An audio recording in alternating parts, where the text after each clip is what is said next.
To summarise, अब तक हमने ये देखा कि पूरे पृथ्वी पर एयर सर्कुलेशन की वजह से 3 साइकिल्स फॉर्म होते हैं, हैडली सेल, फेरल सेल और पोलर सेल। और इन सेल्स की वजह से इक्वेटर और सब पोलर रीजन पर लो प्रेशर जोन और सब ट्रॉपिकल एंड पोलर रीजन पर हाई प्रेशर जोन्स बनते हैं। एंड नाउ ये एयर फ्लो इन सभी सेल्स का फॉर्मेशन सब कुछ पृथ्वी के एटमॉस्फेयर में होता है।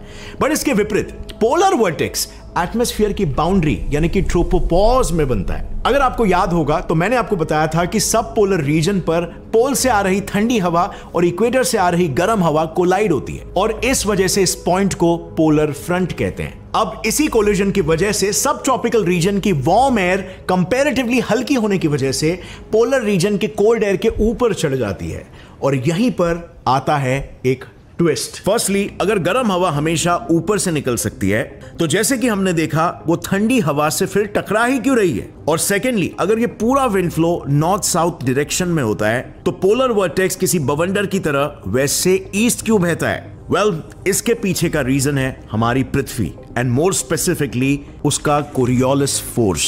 अब ये क्या होता है ना, इसे एक सिंपल से एग्जांपल से समझते हैं।